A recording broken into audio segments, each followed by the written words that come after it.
Sean bienvenidos al webinar Estudio de Sensibilidad de Hongos, Novedades EUCAST y CLSI 2025, desarrollado en el marco del curso Antibiograma 2025, Bacterias y hongos prioritarios para la Organización Mundial de la Salud, nuevos avances y retos en la interpretación del antibiograma, el cual es organizado por la Red de Educación Médica Continua en Iberoamérica, de conjunto con la Asociación Mexicana de Infectología y Microbiología Clínica y la Sociedad Brasileña de Infectología, con el apoyo de la Asociación Panamericana de Infectología API y el patrocinio científico de la Sociedad Española de Infectología y Microbiología Clínica y la Sociedad Portuguesa de Enfermedades Infecciosas y Microbiología Clínica. Es un gusto acompañarlos en la tarde de hoy. Para los que están en España, muy buenas noches. Les hacemos acuerdo de que contamos con interpretación de idioma en vivo a través del icono Interpretación dentro de Zoom. Pueden elegir el canal de audio de su preferencia entre español y portugués. También damos la bienvenida a aquellos que nos acompañan desde el canal de la Red de Educación Médica Continua en YouTube. Este tema de la interpretación solo aplica a todos los colegas que nos acompañan desde el Zoom. A continuación, es un placer para mí presentarles a un prestigioso panel de expertos que nos acompaña en este evento.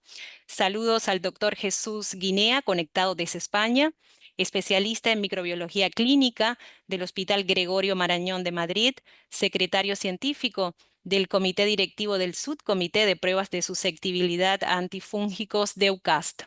Buenas noches, doctor Jesús. Hola, buenas noches a todos. Muchas gracias. Nos acompaña conectada desde México la doctora Rosa María Won, infectóloga pediatra, doctora en ciencias médicas, jefa de la subdivisión de investigación clínica de la Facultad de Medicina de la UNAM. Buenas tardes, doctora Rosa María. Buenas tardes a todos. Muchas gracias. A continuación les presento, conectada desde Brasil, nos acompaña la doctora Sara Goncalves, jefa del Departamento de Patología Médica y coordinadora del Centro de Investigación en Micología de la Universidad Federal de Espíritu Santo, representante de Brasil en el Subcomité de Dirección de Pruebas de Susceptibilidad Antifúngica de UCAST y también miembro del Comité BRCAST. Buenas tardes, doctora Sara. Oi, boa tarde. Hola, ¿qué tal? Buenas tardes. Muchas gracias, o muito obrigada también. A continuación presento a la doctora Patricia Cornejo, conectada desde México, jefa del Departamento de Enfermedades Infecciosas del Instituto Nacional de Cancerología, presidenta además de la Asociación Mexicana de Infectología y Microbiología Clínica. Buenas tardes, doctora Patricia. Buenas tardes y bienvenidos todos. Muchas gracias.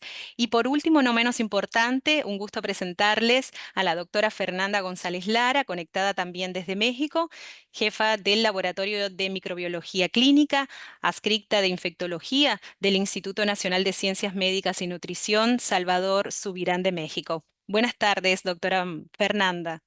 Hola, ¿qué tal? Buenas tardes a todas y todos. Bueno, hechas las presentaciones, agradecemos que los asistentes puedan irse presentando a través del chat general habilitado al costado derecho de la pantalla, háganos saber desde dónde nos ven y cedemos a continuación la palabra al doctor Jesús Guinea para la presentación central del evento. Adelante, doctor Jesús, puede compartir pantalla. Bien, pues nada, en primer lugar me gustaría agradecer a la organización que haya querido contar conmigo para un evento tan prestigioso. Siempre un placer estar en contacto con todos los hermanos de Latinoamérica para mí y bueno, es un tema que yo creo que es un tema absolutamente interesante, un buen abrir de boca para el curso Antibiograma 2025 y lo que se me pide es que haga una revisión sobre aspectos novedosos en términos de los métodos CLSI y EUCAST. Yo he de decir que soy una persona que tiene experiencia en EUCAST y menos en CLSI, por tanto mi presentación pues va a ir un poquito más balanceada a hablaros de la metodología EUCAST, aunque también haré algún guiño a los métodos de CLSI. A mí esta charla siempre me gusta enfocarla desde este punto de vista, ¿no? O sea, cuando pensamos en una infección fúngica, hay que pensar en este trío de elementos. Tenemos un paciente susceptible de infectarse que va a ser tratado con un antifúngico y a ese paciente le está infectando un hongo. Esta interacción entre estos tres elementos es fundamental que la tengamos en cuenta. Y de hecho, cuando uno intenta evaluar cuál es el impacto que tiene la resistencia antifúngica en esta relación de tres, pues se da cuenta que donde realmente impacta es en esa relación que hay entre el hongo y el antifúngico, porque en general, en el mundo del antifúngico, los parámetros que nos van a predecir una buena respuesta clínica al tratamiento antifúngico suelen ser integración de datos de PKPD, que en general vienen a ser exposiciones al fármaco en forma de área bajo la curva dividido entre la CMI del patógeno. Por tanto, cuando la CMI del antifúngico frente a un patógeno en concreto aumenta, este cociente va a disminuir a su vez y por tanto las probabilidades de éxito terapéutico disminuyen. Entonces, este es el problema que tenemos con la resistencia antifúngica, que de alguna manera vamos a estar interfiriendo en negativo en ese cociente que os estoy comentando yo. En ese sentido, es muy importante que hagamos pruebas de susceptibilidad antifúngica precisamente para detectar esas cepas que tienen CMIs elevadas, pero también me gusta remarcar que antes de echarnos a hacer un estudio de sensibilidad antifúngica, independientemente del método que elijamos, el problema es que a veces esas cepas no están del todo puras. Y esto no es infrecuente. De vez en cuando encontramos Candida albicans que son resistentes a fluconazol, o cándidas parapsilosis que son resistentes a fluconazol, o incluso cepas de Candida albicans que pueden ser resistentes a muchos fármacos, ¿no? Y al final lo que termina pasando es que estamos con cultivos contaminados que no son del todo puros y que esto nos puede dar un problema de mala interpretación del antifungigrama. Por eso yo creo que lo primero, aunque sea una cosa básica, no está de más recordar, hay que hacer una identificación correcta de los aislados. Cuando esto lo tenemos claro y asegurado, optamos ya por un método u otro para hacer los estudios de susceptibilidad antifúngicos. Básicamente tenemos dos grandes protocolos de métodos de referencia. Uno es el método de EUCAST, que es un método europeo, aunque vais a ver que os voy a resumir más o menos la tecnología de ambos métodos, tanto CLSI como EUCAST, son muy parecidas. Y luego tenemos el comité de CLSI, que ha desarrollado un método alternativo al europeo, que básicamente ya os digo que es muy similar. Ambos son métodos de microdilución. Y el problema que tienen estos métodos es que tienen una mala penetración en los hospitales. Luego veremos un poquito más sobre esto. Entonces, en los hospitales lo que hacemos es hacer métodos comerciales, como por ejemplo Sensititre o las tiras plásticas con gradiente de antifúngico, como son los ETs, por ejemplo, otros métodos como son VITEC. Pero yo hoy solamente voy a hablaros de los métodos de referencia.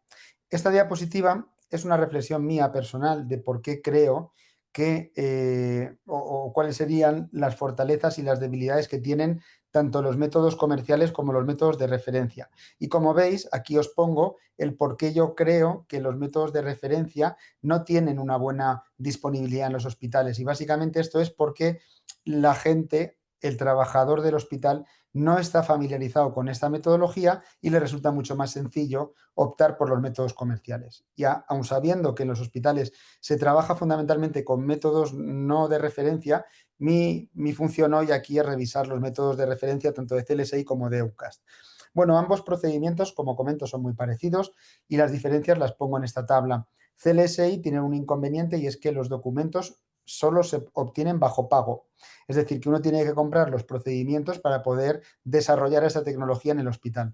EUCAST, sin embargo, no tiene esta limitación y uno puede acceder a toda la documentación de EUCAST a través de la página web de eucast.org, como vamos a ver a continuación. Os pondré algún link para que podáis obtener todo esto.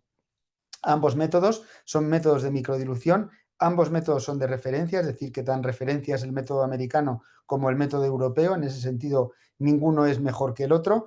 Y ambos métodos también funcionan con el mismo tipo de medio de cultivo, que es el caldo RPMI. Tenemos diferentes tipos de plásticos que usamos para preparar los paneles, tanto de CLSI como de EUCAST. En el caso de CLSI optamos por paneles en forma de U, y en EUCAST en fondo plano. Y esto es porque las lecturas de las CMIs se hacen en el caso de CLSI de manera visual, por tanto necesitamos un pocillo que permita que se acumule en las cepas que se van o las células que se van reproduciendo y van sedimentando. Y en el caso de EUCAST, como hacemos lecturas espectrofotométricas, necesitamos un panel que esté completamente plano. Algunas otras diferencias, pues por ejemplo, EUCAST tiene más glucosa en el medio que CLSI y esto de alguna manera junto inóculo que se usa en EUCAST permite de EUCAST ser un tanto más sencillas porque el crecimiento es más prominente. Para ambos métodos tenemos puntos de corte, cutoffs epidemiológicos y ECVs, con lo cual ya os digo que ambas metodologías son adecuadas. Bien, en el caso de EUCAST, de CLSI, perdón, tenemos dos grandes documentos. Un documento que aplica a cándida y a levaduras, que es el procedimiento M27M. Y luego tenemos un procedimiento que aplica sobre todo a hongo filamentoso Aspergillus, que es el protocolo M38. Pero como ya os comentaba al principio, mi experiencia está más orientada a EUCAST y ahora voy a revisar un tanto más los aspectos novedosos de la metodología de EUCAST y me voy a olvidar, con vuestro permiso, de CLSI. Bueno, EUCAST tiene desarrollados diferentes documentos para hacer estudios de susceptibilidad antifúngicos. El documento EDEF 9.4 es específico para hacer estudios de sensibilidad en hongo filamentoso. El documento EDEF 7.4 es específico de levaduras. Y luego tenemos un par de documentos novedosos. Uno de ellos es el EDEF 11.0, que es específico para hacer estudios de sensibilidad en dermatofitos, y el documento 10.2, que este es un método de screening de resistencia tanto a azoles como a equinocandinas en Aspergillus. Voy a comentaros algunos datos específicos generados en nuestro laboratorio con este método porque es un método a mi modo de ver interesante. Bueno, ¿qué es lo más novedoso que yo creo que EUCAST ha ido haciendo no solo en el año 2024 o 2025, sino en los últimos 4 o 5 años? Básicamente, en EUCAST nos hemos movido en un entorno de cambio de definiciones. Sabéis que en CLSI la nomenclatura habitual que usamos para clasificar a los aislados es sensible, con una S, sensible dosis dependiente, que serían aquellos aislados que necesitamos dosis superiores para tratarlos, y resistentes, que serían aquellos aislados que, aunque subamos la dosis, el paciente probablemente no va a responder bien. Lo que hicimos en EUCAST fue cambiar, bueno, nosotros teníamos unos criterios similares, lo que pasa es que en vez de SDD lo llamábamos intermedio, pero básicamente la idea era la misma. Lo único que nosotros teníamos en particular con el problema que veíamos con la definición de intermedio es que esa definición o esa clasificación en sí misma tenía dos condicionantes. Uno era el incremento de dosis necesario para tratar al paciente y otro era la incertidumbre técnica del laboratorio a la hora de establecer esa CMI. Esa CMI era variable. Por tanto, teníamos dos conceptos en uno y lo que se decidió en el comité de EUCAST fue revisar todos los puntos de corte y decidir en qué situaciones aplicaba un aumento de dosis y en qué situaciones la dosis no era un problema y era un problema técnico. Con esto, lo que se hizo en el año 2020 en lo relativo a los antifúngicos fue revisar la categoría de intermedio y se convirtió esa categoría en una que se denomina ahora sensible exposición incrementada, que esto sería algo así como tienes que tener concentraciones elevadas del fármaco donde se produce la infección de manera natural o si no es así, aumentando la dosis. Y esto cambió reemplazando la categoría I. Cuando teníamos una categoría I por un problema técnico, esto ya no se llama en EUCAST sensible exposición incrementada, sino que lo que denominamos esto es ATU, que es un área de incertidumbre técnica. Y lo que queremos aquí decir es que el microbiólogo tiene un problema para interpretar esa CMI y por tanto tiene que hacer algo más, no simplemente dejarle al clínico en su mano la posibilidad de que interprete por sí mismo algo que le genere incertidumbre al microbiólogo. Bueno, en el año 2020 hicimos algunos cambios específicos de puntos de corte, como os pongo aquí, pero esto ya ha quedado un poquito antiguo y el año pasado, en diciembre, se publicaron los nuevos puntos de corte de EUCAST revisados, que básicamente las novedades más importantes las pongo aquí. Estos puntos de corte han sido revisados para nídula fungina frente a Candida albicans. Se han revisado también los puntos de corte de mica fungina frente a Candida albicans y también Candida dublinensis y tropicalis. Y sobre todo se han introducido metodología específica para testar reza fungina frente a Candida especies, que básicamente lo que involucra esta tecnología es la adición de Twin 20 en el medio de cultivo. Esto, si queréis, lo podemos dejar para la discusión. Y en el caso de Aspergillus se revisó también las situaciones de ATU, específicamente para itraconazol y boriconazol, que se eliminaron. Si queréis también esto, tengo alguna diapositiva luego, podemos hablar de esto luego y lo dejamos para la discusión. Bueno, no voy a entrar en detalles de cuáles son los puntos de corte, los tenéis en la página de UCAST.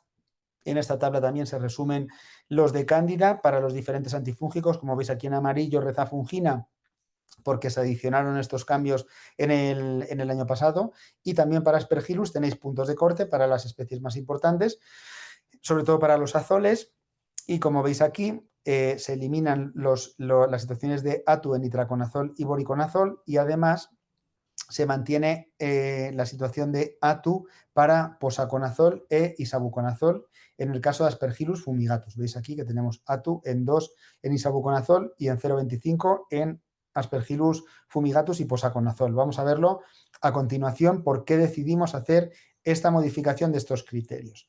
Bueno, esto se va a entender bastante bien si vemos estas gráficas. Esto es una revisión que escribí yo hace unos años, en el que muestro una distribución de las CMIs, en este caso de isavuconazol, aquí a la derecha tenéis posaconazol, frente a cepas de Aspergillus fumigatus. Entonces, como veis, la distribución de CMIs tiene una distribución gaussiana. Aquí abajo se muestran los puntos de corte revisados en el año 2020 y aquí arriba están los puntos de corte que eran anteriores a la revisión del 2020. Entonces, como veis aquí, tanto para isavuconazol como para posaconazol, hubo un cambio en la CMI que estaba justo al final de la distribución salvaje, que era 2 en el caso de isavuconazol y era 0,25 en el caso de posaconazol. Si os fijáis aquí en los puntos de corte antiguos, una CMI de 2 a isavuconazol en realidad era wild type porque tenía un valor por debajo del ECOF, pero a la vez era resistente en cuanto a la clasificación por un punto de corte clínico. Y algo similar pasaba con el posaconazol. Teníamos un 0,25 dentro de la distribución salvaje que se clasificaba como intermedio, no estrictamente como sensible. Esto tenía un problema, y es que si hacemos lo contrario y ponemos el ECOF una dilución más abajo, teníamos cepas que en realidad estábamos biseccionando la distribución salvaje, clasificándolas como resistente tanto para isavuconazol como para posaconazol. ¿Por qué ocurre esto? Pues esto ocurre por una razón muy simple, y es que tanto en isavuconazol como en posaconazol, en esa CMI que se terminó definiendo como ATU, hay una confluencia de cepas resistentes y de cepas sensibles, salvajes. Por ejemplo, aquí se ve muy bien cómo tenemos cepas que tienen las mutaciones CR34 con un posaconazol de 0,25, otras cepas que tienen mutaciones diferentes, y aquí no muestro cepas wild type que también había. Lo mismo pasa con isavuconazol en 2. Tenemos una confluencia de mutantes, algunos importantes como los TR34, con otras cepas mutantes y con cepas salvajes. Es decir, que cuando tenemos una CMI en 2, no sabemos si esa cepa es un mutante o es una cepa completamente sensible. La única manera de esclarecer esto es obligarle al microbiólogo a que haga algo más, y por este motivo introdujimos el concepto de área de incertidumbre técnica, y esto se esclarece muy sencillamente mirando el antifúngico hermano. Por ejemplo, isavuconazol, su antifúngico hermano es boriconazol. Si tenemos un isavuconazol de 2 en fumigatus, tenemos que mirar boriconazol. Si boriconazol es sensible, tendríamos que interpretar esta CMI de isavuconazol como sensible y viceversa. Lo mismo nos pasa con posaconazol y con itraconazol. Es itraconazol el que va a decidir si los ATUs de posaconazol son realmente cepas resistentes o cepas sensibles. Muy bien, esto lo tenemos bastante bien documentado para Aspergillus fumigatus. Cuando tenemos Aspergillus fumigatus podemos hacer diferentes procedimientos para estudiar la sensibilidad. Podemos hacer los estudios de microdilución clásicos o podemos optar por medios que tienen antifúngicos, agares. Y esto es una tecnología muy útil para hacer screening de resistencia, porque esta es una tecnología sencilla, barata, fácil de implementar en los hospitales, y por tanto es una forma simple de cribar cepas. Si las cepas con antifúngicos, las cepas me crecen en las placas con antifúngicos, son susceptibles de ser resistentes y por tanto las tendría que mandar a un centro de referencia que nos las intentaran caracterizar. Si os animáis a hacer estudios de microdilución con las técnicas de referencia, uno de los potenciales problemas que asustan a las personas que no tienen experiencia con EUCAST en este caso es la lectura de los paneles, porque a veces la CMI no es clara. Tenemos crecimientos muy evidentes de hongo, que aquí evidentemente no tenemos una concentración de CMI porque hay crecimiento franco, pero luego hay crecimiento residual que a veces es difícil de interpretar. Aquí en estas fotos se ven bien estas pequeñas formas que se ven aquí, que son dudosas de si son realmente artefactos o crecimiento franco del hongo. Entonces, con objeto de facilitar al lector la interpretación de la CMI, hicimos estudios de nuestro grupo, y no solo desde nuestro grupo, sino que algunos otros trabajos de laboratorios europeos refrendan estos mismos datos. Hicimos trabajos evaluando si las lecturas espectrofotométricas de las CMIs son tan equivalentes y buenas como las que hace el ojo. Y en este trabajo lo que vimos es que aplicando unos criterios concretos de lecturas espectrofotométricas, que no quiero entrar en detalles, los tenéis en la publicación, las lecturas eran extremadamente fieles a lo que diría el ojo de un lector o de una persona experta en esta tecnología, con lo cual esto es un argumento más a favor de que se puede hacer esto en el laboratorio incluso de microbiología clínica. Si queréis optar por los agares con azoles, a mí esto me parece una tecnología estupenda, muy fácil de hacer, incluso si los queréis hacer en el laboratorio. El procedimiento 10.2 de UCAST explica con detalle cómo se hacen estas placas y por tanto yo creo que es una alternativa estupenda a la microdilución. Aquí tenéis algunos ejemplos de cómo se ven diferentes mutantes en diferentes placas de antifúngico. Aquí tenemos itraconazol, aquí tenemos voriconazol, aquí tenemos posaconazol y aquí no tenemos antifúngico. Como veis, aquí os muestro datos de 3 trabajos que se han hecho en nuestro centro. Como veis, los datos de sensibilidad y especificidad, tanto para los individualmente me refiero, para los azoles, como para la combinación de todos ellos, es extremadamente buena. Entonces, la conclusión que tenemos con estos trabajos es que los agares con azoles son una manera muy buena de hacer screening de resistencia. Y ya para no alargar mucho más mi presentación y dejar tiempo a la discusión, quiero concluir mi presentación solamente con estos pequeños mensajes, ¿no? Los métodos de referencia son los recomendados y los recomendables porque son los más robustos, pero es difícil hacer esto en el hospital, yo soy consciente de ello. Si optamos por CLSI o por EUCAS, en realidad no pasa nada porque son métodos perfectamente validados y ambos son métodos de referencia, no hay ningún problema. Yo me he centrado un poco más en EUCAS, porque es donde yo tengo más experiencia. Os he revisado las definiciones últimas, os he comentado que los puntos de corte se revisaron a finales del año pasado y también hemos hablado de alguna metodología que tenemos para hacer despistaje de resistencia en el hospital.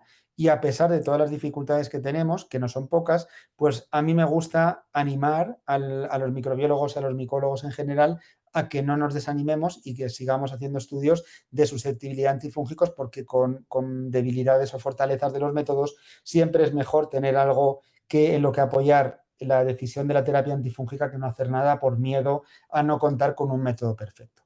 Y nada más, es un placer para mí estar con vosotros y doy ya paso a mis compañeros para abordar la discusión al respecto. Gracias. Muchísimas gracias, doctor Jesús. Eh, Muchísimas gracias. La audiencia ha disfrutado esta presentación. Ya hay una pregunta lista para ser respondida luego de que demos a continuación la palabra a la doctora Rosa María. Tendremos la oportunidad también de escuchar luego a la doctora Sara Goncalves y ahí pasaremos al proceso de intercambio. Bien. Muy A bien. continuación, entonces, cedemos la palabra a la doctora Rosa María Won, quien nos va a aportar su enfoque pediátrico. Así que, sin más, tiene la palabra doctora Rosa María. Adelante. Sí, muchas gracias. Buenas tardes a todos. Es un gusto participar con ustedes el día de hoy, pues con tanta audiencia, ¿no? De varias partes y pues agradezco mucho la invitación para participar en este curso. Yo quería platicarles algunas consideraciones específicas en cuanto a sensibilidad en hongos en pediatría y bueno, pues sabemos que desde el desarrollo de los nuevos antifúngicos, pues ha sido muy lento comparado con los antibióticos, ¿no? Y a partir de la aparición de fluconazol, los antifúngicos eran muy pocos. Por lo tanto, estos desarrollos de susceptibilidad antifúngica ha sido solamente en los últimos las 2 décadas.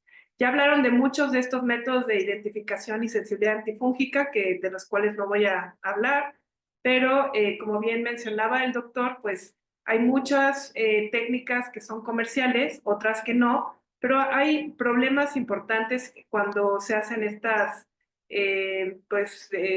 detecciones, porque a veces se malinterpretan y depende de varias cosas, ¿no? Como bien lo mencionaron. Aquí podemos ver rápidamente una imagen en donde vemos cómo muchos de los hongos tienen resistencia intrínseca a diferentes tipos de antifúngicos, a diferentes grupos, y bueno, hay algunos que tienen panresistencia, como el caso de la Candida auris, bueno, pues es importante poder hacer estos estudios de sensibilidad. Uno de los grandes problemas en la gran variabilidad de las pruebas de susceptibilidad antifúngica, muchas veces de laboratorio a laboratorio son muy diferentes, y esto tiene que ver con el tamaño del inóculo, en qué fase está de crecimiento, la temperatura, el medio, la pureza, la forma en que se mide y los artefactos, ¿no? No voy a hablar de esto, ya lo tocó el doctor, pero sabemos que CLSI y EUCAS son los que utilizamos principalmente, y bueno, pues sobre todo EUCAS es por espectrofotómetro, que yo creo que es una de las diferencias más importantes, que quita la subjetividad, mientras que CLSI es visual, y bueno, a veces esto puede permitir que haya problemas de interpretación. Entonces eso hace que pues haya variabilidad en los laboratorios, y bueno, pues hay varias recomendaciones relacionadas con la susceptibilidad o la identificación de hongos. Sabemos que hay muchos sistemas comerciales para poder detectar varios hongos, como el Malditox, el Vitek, el API, etcétera. Pero esto va a depender mucho de la adecuada representación de especies en las bases de datos de cada uno de estos sistemas. El código de barras de DNA puede ser requerido para que se haga una identificación confirmatoria, y sobre todo Candida auris puede ser mal identificada. Entonces, si no identificamos adecuadamente Candida auris, se puede dar como que se está identificando algún otro tipo de Cándida, y esto sí tiene implicaciones porque como sabemos, es multiresistente y puede ser también adquisición nosocomial. Entonces, cuando se reporta estas cándidas que están aquí abajo, entonces aquí es donde se requiere una confirmación. En cuanto a cuáles son los aislados en donde se debe ser susceptibilidad antifúngica, pues siempre que tengamos aislados fúngicos de sitios estériles, y sobre todo si es una enfermedad fúngica invasiva, ahí es donde se debe de hacer esta sensibilidad. Se debe realizar susceptibilidad sobre todo en Candida auris y Aspergillus fumigatus, especialmente si ya hay casos reportados de alta resistencia.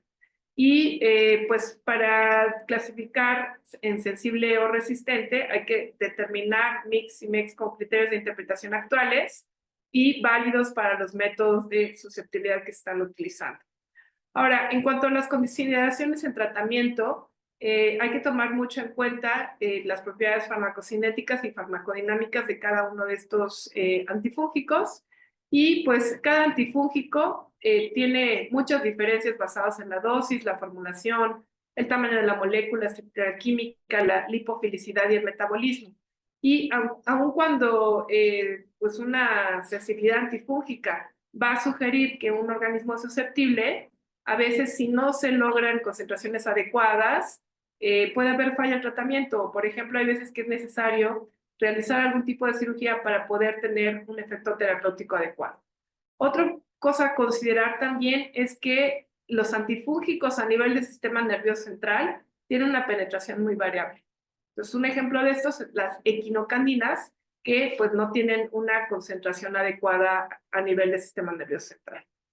Y ya específicamente enfocándonos en pediatría, Bueno, es muy importante sí conocer todos estos métodos de detección y sensibilidad en pediatría, pero también es muy importante tener información sobre la farmacocinética y la farmacodinamia. ¿Por qué? Porque la farmacocinética siempre va a estar influenciada por la edad, por la composición corporal, por la madurez de la función renal y hepática. Y muchas veces lo que se hace es que se extrapola las dosis de adultos a pacientes pediátricos sobre ciertos antifúngicos. Sin embargo, cuando se hace esto, puede ser que tengamos subdosificación o sobredosificación en niños que tienen enfermedades fúngicas invasivas. Entonces, el voriconazol, por ejemplo, tiene una menor biodisponibilidad en niños que adultos. Entonces, en el caso específico del voriconazol, se necesitan mayores dosis por kilo de peso y pues también hay que tomar en cuenta que la eliminación es mucho más rápida, por lo tanto tenemos niveles mucho más bajos comparado con adultos. Otra de las cosas que también hay que considerar en pediatría es la formulación de los antifúngicos, ya que esta formulación es diferente, o sea, no es lo mismo que sean soluciones que tabletas o puede ser intravenoso, ya que muchas veces esto puede afectar también la absorción y por lo tanto los niveles de los antifúngicos. Y por último, bueno, pues se deben de revisar las interacciones con otros fármacos, justamente para evitar fallas terapéuticas, ya que ya puede ser que otro tipo de fármacos intervengan en la absorción y entonces tengamos alteraciones en estos. Y bueno, pues por mi parte sería todo. Gracias. Muchas gracias a la doctora Rosa María. Excelente poder escuchar estos aportes sobre las adecuaciones en el paciente de edades pediátricas. Muchísimas gracias. A continuación, en aras del tiempo también, cedemos la palabra a la doctora Sara Goncalves. Desligo cámara y micrófono. Adelante, doctora. Eu gostaria de agradecer. Bueno, quiero agradecerles la invitación. Es un placer estar aquí junto con todos los especialistas en el área. Creo que es muy importante esta discusión. Aprovechando la oportunidad que estamos hablando de los estudios de sensibilidad, y veo que nuestro curso es muy arduo y quiero hablarles a todos ustedes sobre la experiencia, sobre lo que nosotros estamos desarrollando en términos de Brasil. Entonces voy a hablarles de lo que estamos haciendo en nuestro subcomité de antifúngicos BR-EUCAST.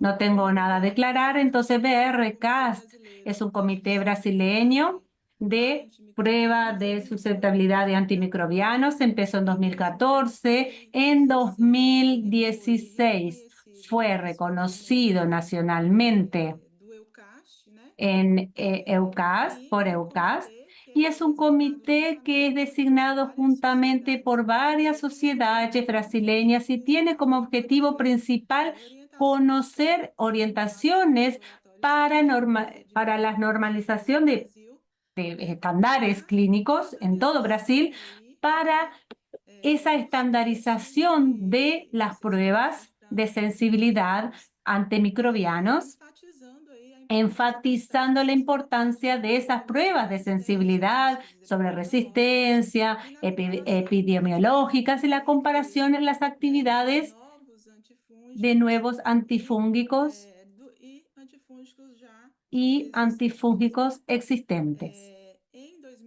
En 2018, por medio de un diario oficial de la Unión, el Ministerio de Salud lanzó una nota en que determina que los laboratorios de la red pública y privada nacional deberían utilizar las normas de interpretación de las pruebas de sensibilidad de los antimicrobianos, teniendo como base los documentos de adhesión del EUCAST como base.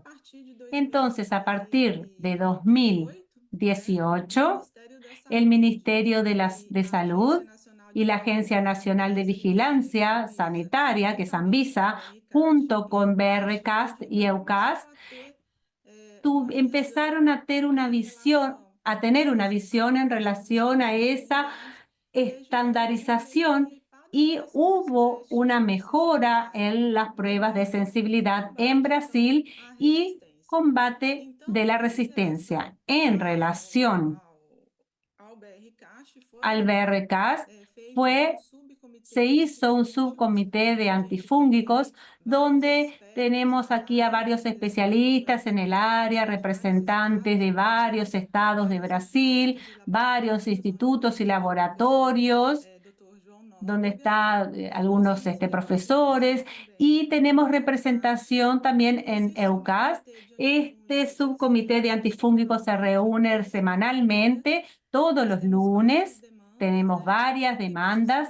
Entonces, ¿qué hace este subcomité? Tenemos una página web con documentos de BRCAS, de EUCAS, que está disponible. ¿Y qué es lo que nosotros hacemos? Esos documentos son traducidos para portugués y disponibles en nuestra página web de BRCAS. Además, tenemos proyectos, tenemos un proyecto universal que fue aprobado en el llamado CNPq, y el objetivo de ese proyecto era la implementación nacional de pruebas de sensibilidad a los antifúngicos según los protocolos de BRCAS y EUCAS, y la vigilancia de resistencia también provenientes de Cándida, donde ese estudio involucra 18 centros de 11 estados de Brasil. Además de ello, voy a mencionar algunos trabajos que realizamos el año pasado. El año pasado impulsamos varios mini cursos que fueron adicionados en congresos brasileños. Esos mini cursos abordamos tanto la parte teórica cuanto la parte práctica de las pruebas de sensibilidad, preparación de placas, metodología, interpretación.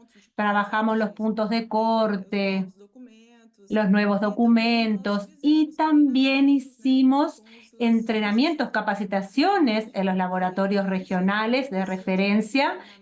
Hicimos una capacitación y pudimos capacitar varios centros, enfatizando la parte teórica y práctica de los documentos de EUCAS BRCAST.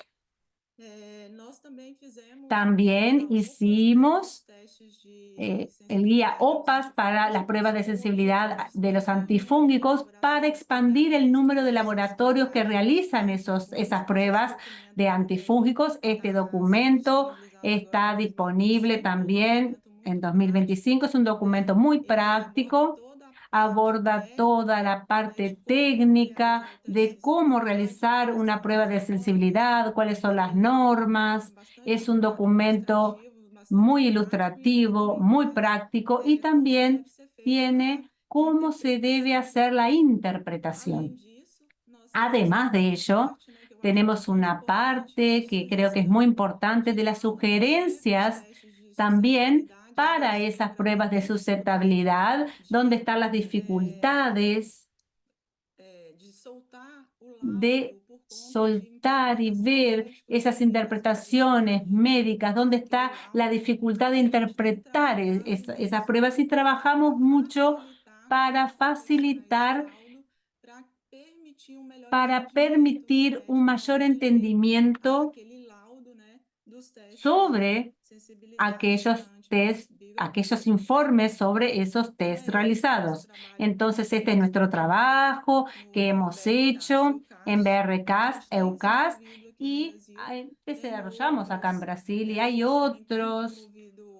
Impulsamos otras demandas, y esto es lo que quisiera compartir con ustedes hoy. Muchas gracias a la doctora Sara Goncalves. Aprovechamos a pedir al resto de los expertos del panel que puedan activar su cámara y micrófono.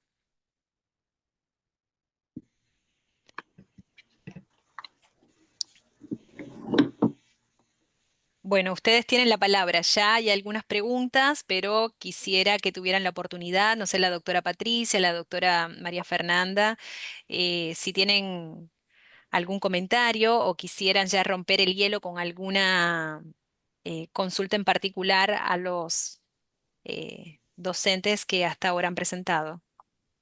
Bueno, tomando la palabra, yo nada más quisiera complementar que, bueno, vimos gran parte de la parte microbiológica que vamos a abordar ahora en el curso de antibiograma relacionado directamente con los hongos y que vamos también a tocar una parte clínica que es muy importante, tanto como ya lo comentaron en adultos como en pacientes pediátricos. Y si bien a veces los hongos no son de interés de gran parte de los infectólogos o de los microbiólogos, creo que ahora el incremento en los pacientes inmunosuprimidos, particularmente con estas terapias nuevas, inmunosupresoras, enfermedades autoinmunes, cáncer, quimioterapia, trasplantes, paciente que vive con VIH, etcétera, pues realmente sí es un problema que tenemos hoy día y que a lo mejor en las últimas, hace 2, 3 décadas no veíamos con tanta frecuencia. Entonces, sí son puntos importantes a abordar.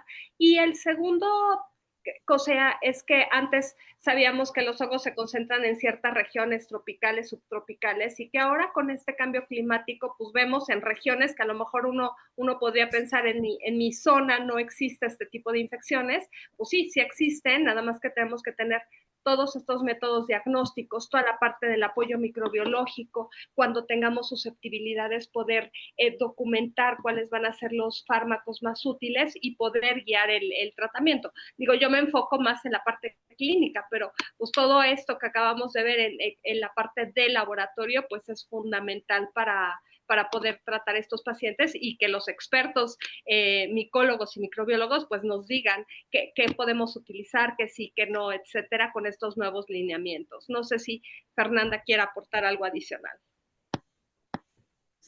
Gracias, primero que nada, a ambos ponentes por la información.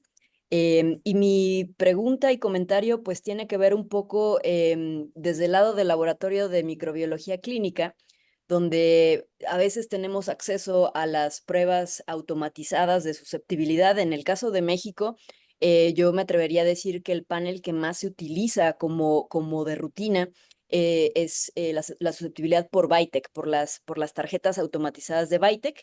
Ese es el panel que está más difundido. No tengo ningún conflicto de interés al respecto. Pero pues la tendencia para los laboratorios de referencia, claro que sí en ocasiones implica hacer la microdilución en caldo. Ahora, en el contexto específico de las infecciones por cándida, que sabemos que es la número 1, la más común a nivel intrahospitalario también, y tratando de armonizar estas recomendaciones que nos han mostrado con las buenas prácticas también de cómo elaborar un antibiograma para darle al médico y que de acuerdo a ese antibiograma se tomen decisiones. Mi pregunta para el doctor Jesús Guinea tiene que ver con justo Cándida glabrata. Sabemos que se ha hecho esta modificación para incluir la categoría de susceptible dosis dependiente. Mi pregunta para usted sería, ¿cuál sería la recomendación tanto a los laboratorios como al clínico? Si es algo que se debe, en el caso de fluconazol y Cándida glabrata, se debe, ¿qué es mejor? Dar el reporte como algo categórico, es decir, con el susceptible dosis dependiente, o si es recomendable incluirles la microdilución para que el clínico pueda tomar una mejor decisión al respecto.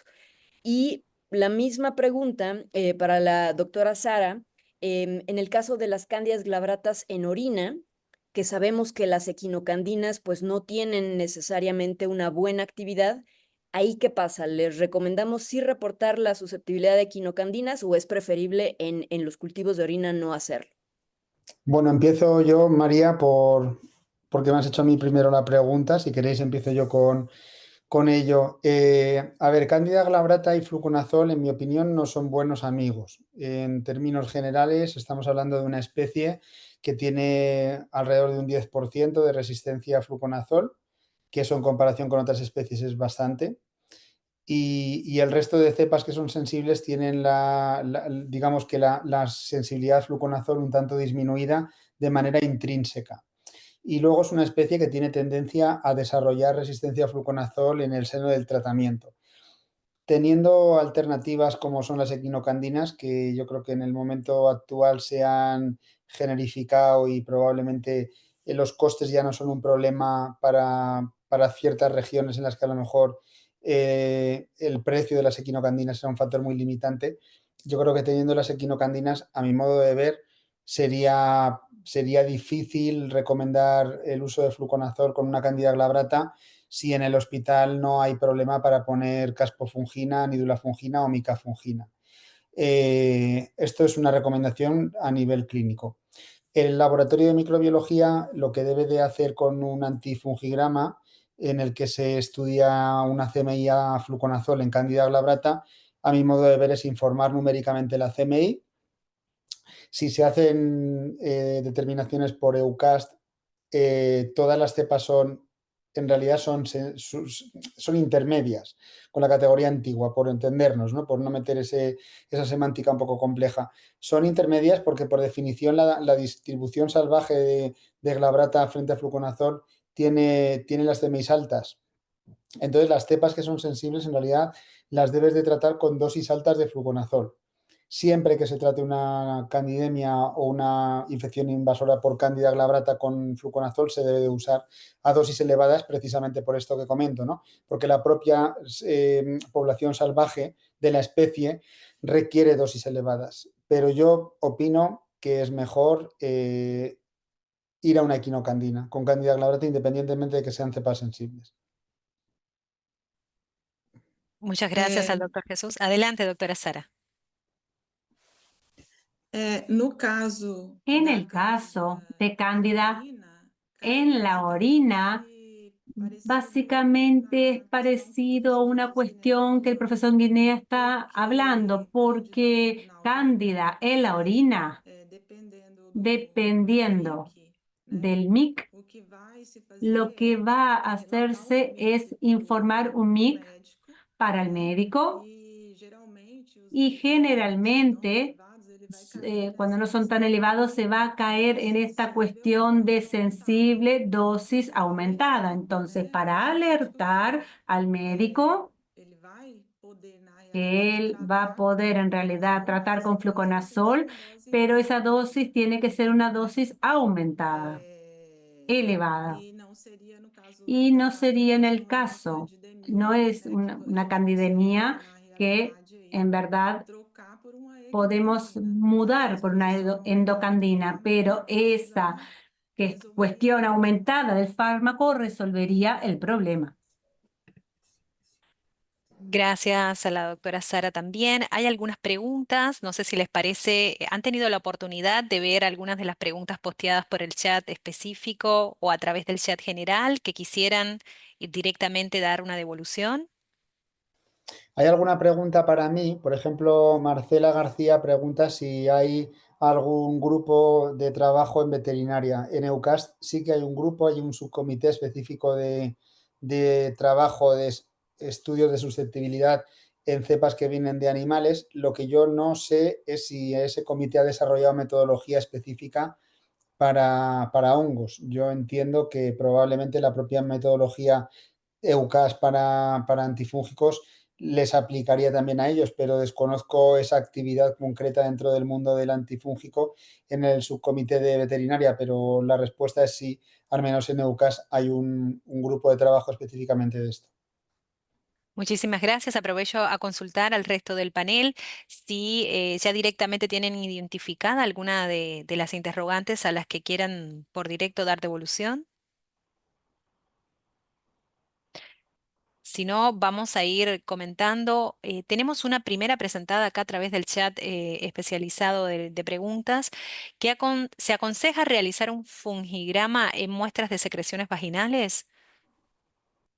Bueno, yo creo que esto habría que particularizar el caso, ¿no? Yo creo que en una mujer que no tiene una vaginitis por cándida recurrente, en la que no se sospecha resistencia porque no ha recibido previamente ningún tipo de azol, ni sistémico ni tópico, yo creo que ahí no es necesario. No creo que sea un problema hacerlo, pero yo no lo veo necesario. Si estamos en una recurrencia, que sabemos que esto es una entidad que tiene esa característica, ¿no? Las mujeres con vaginitis por cándida tienen una cierta frecuencia de recurrir y a usar de manera cíclica diferentes regímenes con azoles, yo creo que ahí sí. La realidad es que muchas veces dentro de esas recurrencias el porcentaje de resistencia antifúngico no es tan elevado como uno esperaría, ¿no? Con lo cual yo creo que aquí corremos el riesgo también de poner todo el peso del fallo terapéutico en la emergencia de resistencia, y yo creo que la infección por cándida en la vagina es más compleja que solo eso, y hay muchos factores locales, probablemente inmunológicos locales, que expliquen ese problema más allá de la resistencia. Pero como recomendación general y como manejo de una patología que es difícil y recalcitrante, yo creo que sí que hay que hacer estudios de sensibilidad, sobre todo a los azoles, ¿no? Que son los que más se usan en tratamientos tópicos y orales al inicio de las terapias con antifúngicos.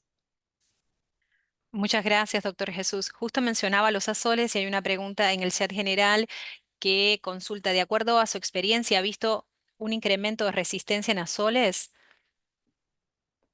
Bueno, pues depende de la especie, ¿no? Yo creo que en Candida albicans no lo hay, al menos los datos que tenemos en nuestro laboratorio, que son de nuestro hospital y de varios hospitales de la región de Madrid, que comportan alrededor de 6 millones de habitantes, una región relativamente poblada y, por tanto, datos bastante significativos. No hemos visto problemas con Candida albicans, ni con azoles ni con equinocandinas. Con Candida glabrata con azoles se mantiene ese porcentaje de alrededor de un 10% de resistencia a fluconazol. Sí que hay casos de resistencia a equinocandinas en Candida glabrata, sobre todo en aislados que vienen de la cavidad intraabdominal en pacientes con peritonitis por cándida que han recibido previamente equinocandinas. Este escenario yo creo que es un escenario poco estudiado y probablemente requeriría un poquito más de atención, ¿no?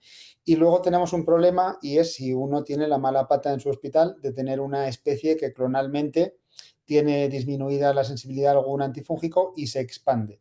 El caso de Candida auris es probablemente el más idiosincrático en este sentido, ¿no? El más paradigmático, pero en Madrid, por ejemplo, tenemos un problema bastante importante en según qué centros con Candida parapsilosis resistente a fluconazol, que esta es una cepa que tiene tendencia a hacerse clonal en el hospital y dominar las candidemias por esa especie en los centros afectados. Entonces, cuando uno tiene la mala suerte de tener este problema, sus tasas de resistencia a fluconazol en candidemia son escandalosamente altas. Si no lo tiene, como es el caso de la mayoría de hospitales, afortunadamente, pues yo diría que la resistencia a fluconazol no debiera de estar por encima de un 3, 4, 5% como mucho si el hospital no tiene problemas endémicos como los que comento. Muchísimas gracias. Hay una pregunta de Marta Dorado del Río que consulta qué tiempo de incubación o crecimiento en levaduras se considera adecuado para realizar la prueba de susceptibilidad. Incubación entiendo que se refiere a los paneles una vez inoculados, ¿no? Yo creo que se refiere a esto. A ver, EUCAS lo que recomienda es una incubación de 24 horas, y si el crecimiento del pocillo control, que es el pocillo donde no tienes antifúngico, no es suficiente, reincubar 48. O sea, 2 días. Si no hay crecimiento suficiente, un día si está suficientemente crecido. Más allá de 2 días no es recomendable. Muchas gracias. Hay varias preguntas. Suele pasar que los asistentes se largan a comentar sus interrogantes ya muy cercano al cierre de los eventos. Por eso aprovecho a consultar a los expertos si en la medida del dominio de la temática pueden sintetizar alguna de las interrogantes o aunar de las que están planteadas, eh, o elegir algunas en esta recta final para poder dar devolución. Obvio, no vamos a poder abordarlas todas, sí comentarles y resaltarles que vamos a tener foros de intercambio a lo largo del curso Antibiograma 2025 que estaremos desarrollando a partir del 30 de abril. Esto es una antesala, una probadita, como a veces se dice por el sur, acá en nuestra querida América Latina. Así que cedo la palabra a los expertos. O bom do Eucast é que Lo a bueno de leitura UCAS es é que la feita lectura se com leitor de hace placa. con un lector de Então, placas. dependendo Entonces, da fase de dependiendo crescimento de do la controle, fase de crecimiento del normalmente control, você sabe Por la parte del lector se sabe si necesitamos incubar placas o no para poder hacer la lectura de la prueba de sensibilidad. Entonces, si se da 24 horas el control de crecimiento, no hay un crecimiento ideal, entonces tú, por la lectura de la placa, vas a saber si necesitas incubar más de 24 horas o no. Porque no se señaliza para hacer eso. La lectura es visual. Entonces, una cosa buena que existe en EUCAST es el propio sistema por la vía de la lectura que el lector da para poder saber que la placa necesita un mayor periodo de incubación o no. Gracias, doctora Sara. Cedemos la palabra al resto de los especialistas en esta recta final del evento. Bueno, hay una pregunta ya para acabar mi parte. Hay una pregunta que se hace sobre Candida auris, ¿no? ¿Cuál es la recomendación o experiencia para hacer pruebas de susceptibilidad? Pues aquí es difícil porque Candida auris es una especie que tiene un perfil de resistencia intrínseco bastante elevado, o digamos que la mayor parte de los antifúngicos que tenemos tienen problemas para dar actividad frente a esta especie, y aquí yo creo que es un poco difícil recomendar una recomendación muy drástica, ¿no? Yo creo que hay que hacer test de susceptibilidad con Candida auris también, porque eso nos ayuda a ver cuál es el antifúngico que tiene CMIs más bajas y por tanto nos ayudaría a guiar la terapia, pero yo creo que los datos de correlato clínico están más claros con otras especies. Aquí hay una pregunta que dice cuáles son las dosis de itraconazol. En el caso de los niños puede ser de 3 a 10 miligramos por kilo, también dependiendo de cuál sea el hongo que están aislando, ¿no? En la especie también. Y otro que dice que si a partir de muestras respiratorias se cultiva cándida, usualmente albicans, es necesario realizar pruebas de susceptibilidad. Bueno, en general, las pruebas de susceptibilidad se recomiendan cuando es aislamientos de lugares estériles, ¿no? Sobre todo si, por ejemplo, de sangre o de cavidad abdominal, etcétera. Si es una persona inmunocompetente, pues creo que no es necesario esto, ¿no? No sé qué opinan los. Yo creo que no es necesario si es una persona inmunocompetente. Muchas gracias, doctora Rosa María. Bueno, consulto antes de ir culminando si la doctora María Fernanda tiene algo también que comentar Posso, en función de algunas de las preguntas. O posso só adelante, Sara, responder? ¿sí? A Carolina está perguntando Carolina pregunta si la lectura fotométrica de levaduras se hace antes de la lectura o no. El documento de UCAS no hace esa recomendación. A pesar de que sé que algunos laboratorios hacen eso, el documento no recomienda hacerlo. Muchas gracias, doctora Sara. Bueno, quiero comentarle también a los participantes que en el curso de Antibiograma 2025 que vamos a estar desarrollando a partir del 30 de abril, tenemos 2 módulos dedicados específicamente a hongos. Vamos a estar trabajando la interpretación del antifungograma en candidiasis desde la perspectiva clínica y el análisis de resistencia, con excelentes presentaciones del doctor Luis Ostrowski de los Estados Unidos y de la doctora María Elia Gómez García de la Pedrosa de España.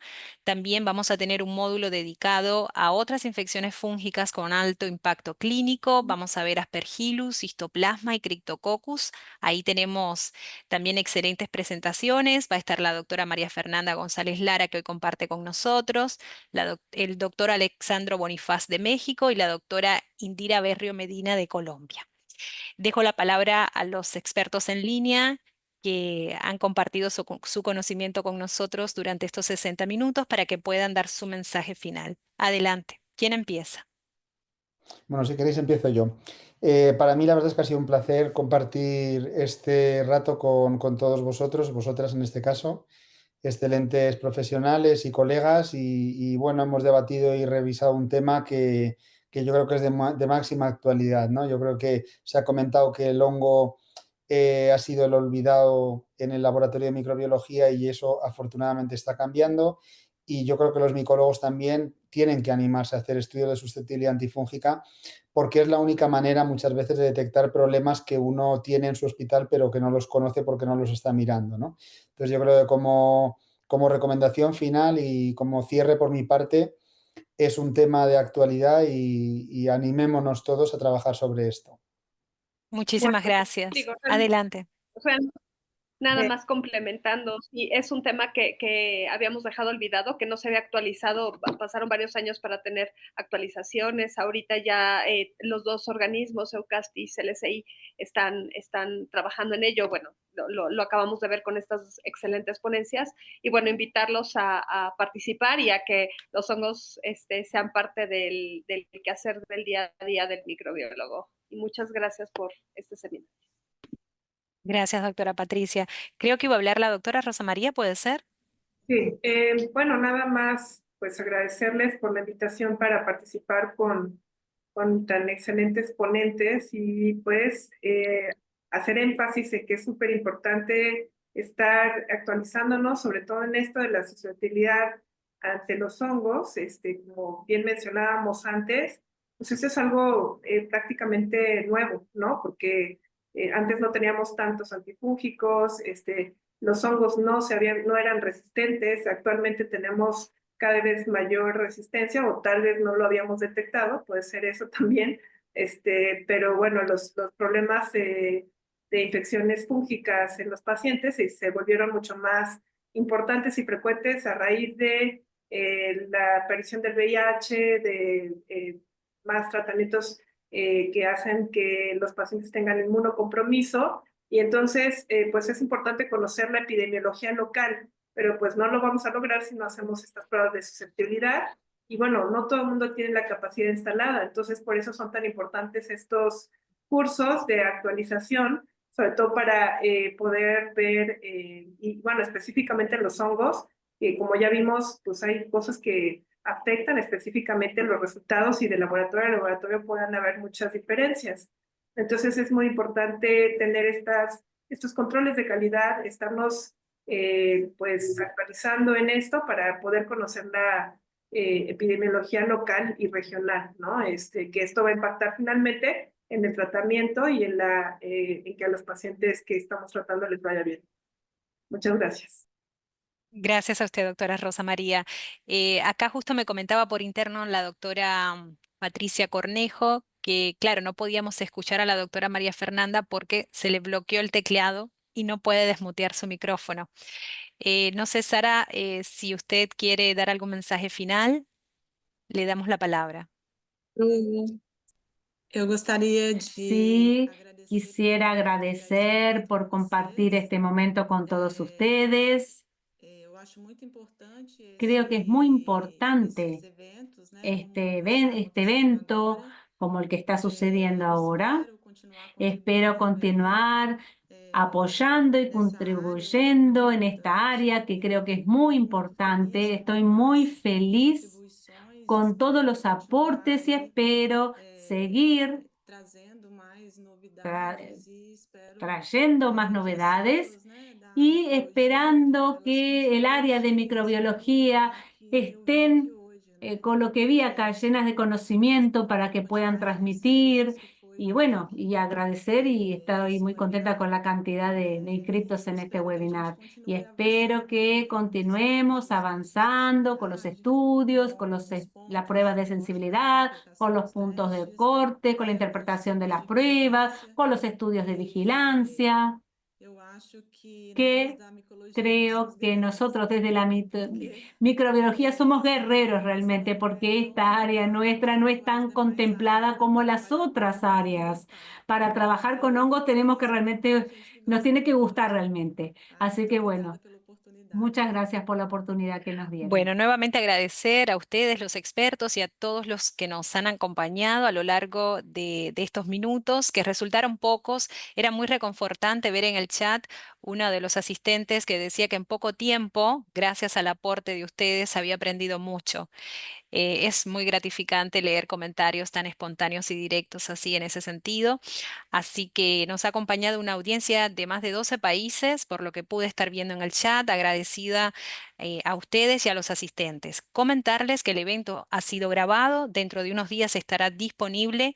Les haremos llegar a través del correo electrónico la comunicación, y a su vez este evento, así como las presentaciones en formato bilingüe, porque es un curso bilingüe, el Antibiograma 2025, estarán como material de consulta en el campus del curso a partir del 30 de abril. Así que nos estaremos viendo a través del campus virtual del Antibiograma 2025. Muchas gracias a todos y nos vemos en un próximo encuentro.